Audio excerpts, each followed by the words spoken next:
Hello, I'm sorry if you hear any background noise. That's my AC because it is burning here in California. I think it was 110 on Thursday and it's like 102 today. So yeah, I'm burning. Okay. But I wanted to make this video to talk about Crash, 1996, directed by David Cronenberg. It stars James Spader, Holly Hunter, some other people I still haven't looked up. Coates, Deborah Kara Unger, Roseanne Arquette, Peter McNeil, all these different other people. Okay. So if you haven't seen my little 60-second clip, or if you've not looked at the movie before, it is based off a novel by J.G. Ballard, and it focuses on how this man, after getting into a car accident, he discovers an underground subculture of people who are aroused by car accidents and stuff. Yes. Why is this a movie? I don't know either, but let's get into it. So I didn't I've had this movie for a while. I bought this movie on Criterion because it's not on any streaming services. Like I'm not sure anybody would ever put this on streaming. Um But hey, So I bought it and I hadn't watched it since I bought it. And so I finally watched it this past week and I gave it a 3 out of 5 stars. It's not that I thought the movie was bad or anything. I just didn't like it as much as I thought I would. Um, However, I did think it was apt for, I think this is definitely a movie that focuses more on eroticism than romantic love. Like it focuses on lust more than love. And I'm sure people have seen their fair share of movies that focus on stuff like that. I think the only other movie that I guess kind of focused on that I saw was 9.5 Weeks. It wasn't particularly a good movie. And then, if you want to go, it didn't have much sex in it, but Challengers focus more on, I think, lust, rather than romantic love. Um, so, there's definitely movies that kind of vary in content and bizarreness that focus on this subject topic.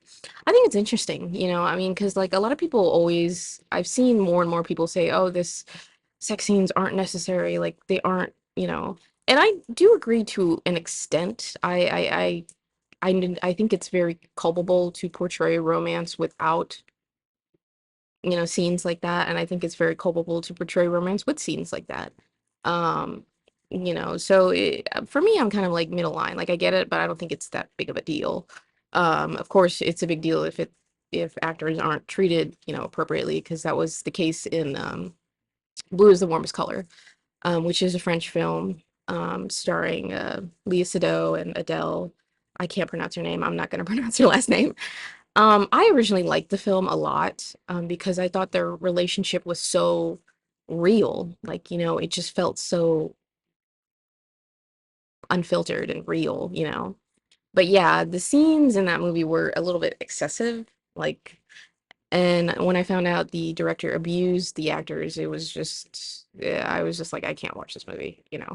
Obviously, if you want to watch the movie, I can't stop anybody from, but personally, that was just me. So it was just kind of, yeah.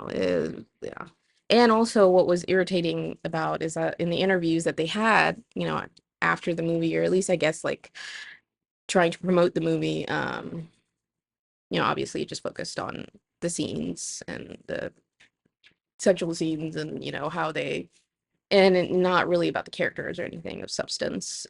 So it is like also possible, like if you have scenes like that, like people in it can get exploited, and it's objectified, and so it's definitely an argument that has pros and cons to it.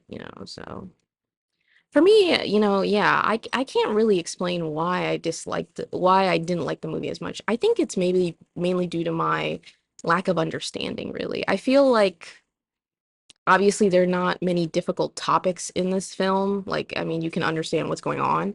But what I mean is, like, I just feel like the book would probably give me more to work with. With the movie, it was just kind of like, not that the characters were dull or anything, but I feel like the characters were kind of surface level, you know. You know, you don't really, I feel like you don't really get into like why they're this way or why they, you know, it seems very like on the surface, you know. I don't know how to explain that reasoning, honestly. But it just did, it didn't have much depth for me in that sense, honestly. And again, this is my opinion, you know, if somebody disagrees, feel free to disagree. I don't hold my opinion to such a high standard. But yeah, that's how it felt, really. It was more so just surface level. And I also feel like the book would provide more context in a way to how the characters feel and stuff, because there's only so much you can, I guess, get from an actor. Sometimes people are great at portraying, you know, the unspoken emotions, but sometimes it's kind of hard to tell. Mm. But yeah, I mean, it made me think also, like, this film kind of, because like again, like in my previous video I talked about how somebody was like really mad. I didn't like I had a critique about Blink Twice, and they're like, disturbing films exist, and yeah, this is definitely one of them. You know, it made me also think about that. I'm like, you know, what are what is the purpose of these disturbing films? Is it just for shock value? Is there some sort of cultural significance to it, you know?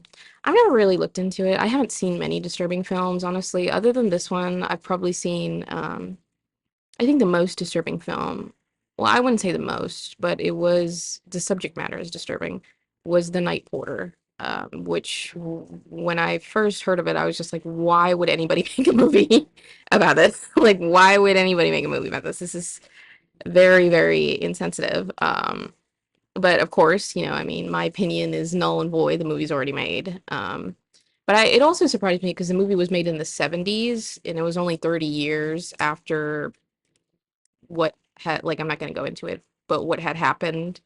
Um, so I was like, that's very surprising that they still made this also in the, like, the 20th century. So I mean, you know, but yeah, you know, I don't know, like, I have an indifference towards it. I'm like, I sometimes I wonder, you know, what is the culmination of things that for somebody to make a film like this or something like that, or, you know, what provoked them. But it's you know, it's difficult to say like what is necessary and what isn't.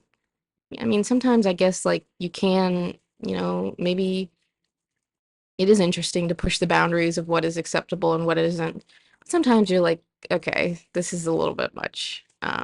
So I don't know. I'm not a strong advocate for censorship or non-censorship. Like, not really. I'm kind of like in the middle, which is probably bad. I don't know. But I just, it's hard to form an opinion really when it's sometimes it's difficult for me to form a cohesive opinion on media because, you know, sometimes things aren't just black and white, you know, these things, you know, I mean, yeah, it might be just a movie, but these things could have a broader impact. So yeah, but yeah, those are my thoughts. I probably will be watching more James Spader movies because I love James Spader. I've seen his, when I was a kid, I probably shouldn't have been watching it as a kid, but I watched Boston Legal and I loved him. And then I rewatched it as an adult and I finished the show and I loved him. So Boston Legal is totally not politically correct. It is very inappropriate. um, but definitely an enjoyable show. And it was done during, I think, 2008, 2006, 5, 8. So definitely brings back memories. But yes, thank you for watching. Sorry for the background noise. I am burning, so I need the AC on. Bye.